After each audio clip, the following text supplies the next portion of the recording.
as I was writing Happy Mind, Happy Life, I went around to mums and I said, hey, Mum, can I ask you a question? Why, when I was little, did you and Dad say that to me? And my mum said, we just wanted you to be the best that you could be. We knew how capable you are, so we just wanted to make sure you were reaching those capabilities. Now, perspective's key here, because Dad faced a lot of discrimination in his job. He had to change specialities. He couldn't get any progression. There's all kinds of things Mum and Dad had to go through, like many immigrant families all over the world. And so in their heads, the way for their children not to have to deal with that is to excel, get straight A's, get a good job, go to a good university. You're going to have no problems. You're not going to have the problems that we had. And I love that. And I love my parents, right? But here's the problem. Little Rangan, on the other side of that table, well, I took on the view at a young age that I'm only good enough, I'm only worth something, I'm only truly loved, I'm only enough if I've got full marks and I'm top of the class. And, you know, I wasn't really aware of this till the last few years when I've sort of been going inward. Since Dad died, instead of looking out there for answers, I've sort of turned the ship around and I now go inwards to try and figure out, why do I get triggered in certain situations? Why do I behave in a certain way? You know, and it all becomes very, very clear when you start taking that journey. And so for much of my life, although on the outside it looks as though Rangan's very successful, in fact, talk about success v happiness, well, I've ticked all the boxes of societal success. People will regard me as a successful person. I'm a doctor. I've just published my 5th best-selling book. I have a huge health podcast that so many people listen to. You know, I've got all these ticks.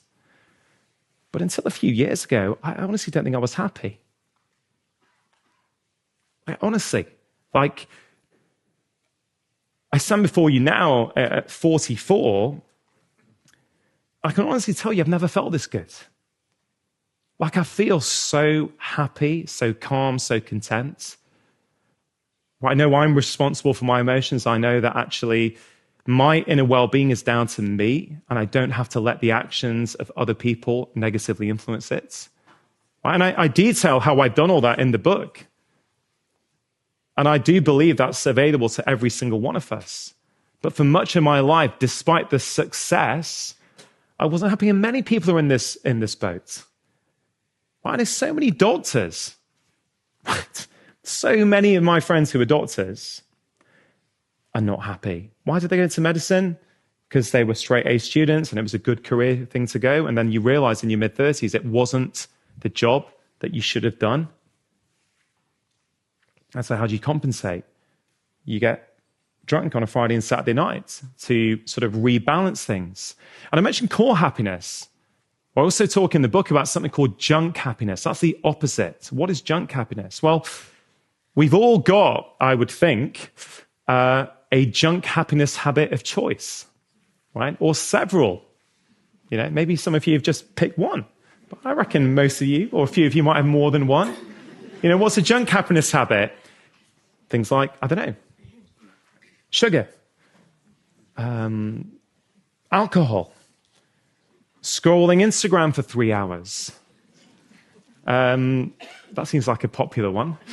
Gambling, right? So, whatever you want. Online pornography. You know, it's a big problem. Massive problem these days that no one wants to talk about, but it's real and it's affecting younger and younger men and women. And there's a case study in the book on one of my patients who exactly was suffering with this problem and couldn't look at me, literally couldn't look at me. They were that ashamed of themselves. Right? But all these things seem quite different.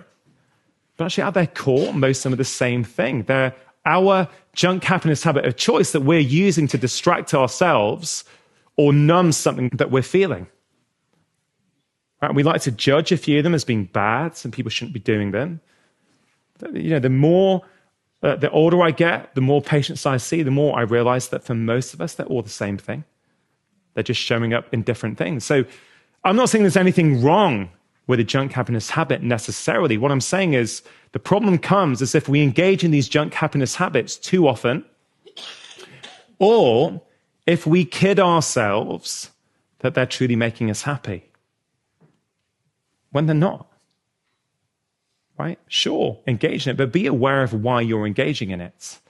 So, and also a point here I think is really important to raise is you can change. Right? Think about some of your personality traits. How would you describe yourself? How would your friends describe you? Right? For much of my life, I would have described myself, all my friends, my brother, my parents, would all say, Rangan is super competitive.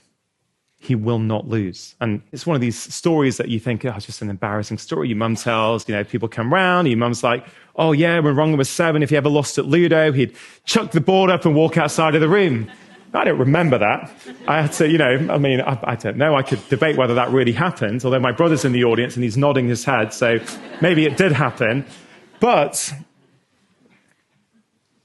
the point is, I had been highly competitive, but I'm not anymore. And this is a point I'd love you to think about when you're driving home tonight, or when you're out for a long walk at the weekends. Right? Who you are right now is not who you have to remain. Right? A lot of our personality is not actually who we are, it's who we became. I would have thought I was always going to be competitive, but I'm not. Think about this for a minute. If you think your self-worth is dependent on success and that you're only loved when you are winning, well, developing the personality traits of competitiveness is a pretty damn good solution, isn't it? Because what's it going to do? It's going to make you win a lot, right? It's going to make you come top because when the pressure, you're going to push through, right? But as I've gone inward and healed that hole in my heart, and now I'm at the point where I actually like the person I see in the mirror. I'm not actually that bothered anymore about what other people say about me or think about me. As long as I look in the mirror and like the person who I see, and I've really got to that place, I'm no longer competitive. I'm not trying to not be competitive. I just have no need for that anymore.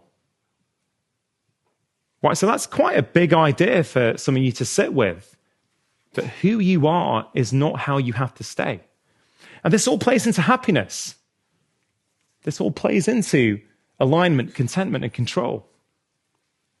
And I sort of touched there a little bit on self-compassion. Chapter 3 in the book is called Treat Yourself with Respect. It's all about self-compassion. Loving yourself, which is one of the most uncomfortable things you can say to a British audience. Love yourself. It's like, if you had an aversion as I said that, I invite you to consider this may be an area that you might want to look at in your life. Because the truth is, the research on self-compassion is overwhelming. Right? How many of you have ever called yourself a loser? Most audiences, it's a lot more. You guys are very compassionate to yourselves. I'll try that again. Have any of you ever called yourself a loser? Yeah. I certainly have. I used to a lot. But I don't anymore, generally. I do fall into old patterns sometimes, but generally I don't. Here's the thing, we think that's neutral. I think it doesn't matter. Oh, you silly thing. You're such a loser. Can't believe you did that. Well, Professor Kristen Neff, who's one of the world's leading researchers in self-compassion, she's been studying this for over 20 years, has shown that when you talk down to yourself, when you call yourself a loser, right, you activate the stress response in your body. You raise levels of the stress hormone cortisol. It is not neutral. Right? Again, going back to what I said right at the start, why did I write this book? I knew there was something more than just these 4 pillars: food, movement, sleep, and relaxation. What is going on? What else fits? What is more upstream? And self-compassion is huge. If you don't like who you are at your core, if you don't feel you are enough in who you are, like me, for much of my life, you will engage in junk happiness habits over and over again. You will go into, I'm going to get healthy now for a few weeks, and you're going to revert back. It is simply not possible to achieve long-term health and happiness if you hate yourself?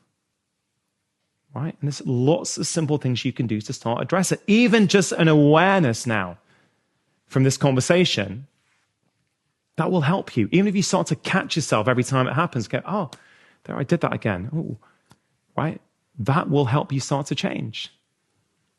You know, again, one of my junk happiness habits in my 20s was gambling. I used to gamble all the time.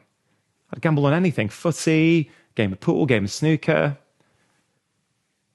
But I haven't gambled in over 10 years. I'm not trying to stop. This is the point I'm trying to make. I'm not trying to stop the behavior. All behaviors serve a role in our life. Too much of what we do as doctors, too much of public health guidelines, in my view, are far too dry. It's like, you should not drink more than this amount of units per week. Now, I understand there has to be some guidelines. But I think there are many people that just goes in through one ear and out the other. It's logical, it's rational, there's no emotion there. And it doesn't really get involved with why people are engaging in that behavior. Yeah, this is why, anyone can give up booze for 2 weeks in January. Dry January, fine, great. Do it for 2 weeks, do it for 3 weeks. For some people, it goes on for longer. For most people, in my experience, within a few weeks, they are back to where they were before. Why? Because the alcohol was serving a role in their life. Maybe it was helping them deal with the difficult relationship they have, or the fact that there's too much stress in their job. You'll never change the behavior long term unless you understand what it's doing there. Right? So self-compassion is huge. As I like the person I see in the mirror, I no longer need to gamble anymore. Right? It's just gone. I have no desire to do it. And I haven't even tried to stop. And even, on that note, me standing up in front of 450, nearly 500 people, saying that I used to gamble, right? I wouldn't have done that a few years ago. I would have been too scared of judgment. What will people think of me? Being attached to this label of a doctor, I'm a respectable doctor. I can't be saying that. Well, you know what? I can say that. And it's the truth that I am saying that. And we've all got stuff inside that we hide away from people and we hide away from the world. And the more we can embrace that stuff and share it, the more we realize we're all imperfect humans doing the best that we can. All of us. And I'm not ashamed of it anymore, because actually, I'm not scared of what other people think of me. That's why I feel I live a much more aligned life these days. As I say, I feel this happiness and contentment that I've never felt before, because my feelings now are not dependent on external validation and what other people are saying, like they were for much of my life. If you enjoyed that short clip, I think you are really going to enjoy the full conversation, which you can check out here.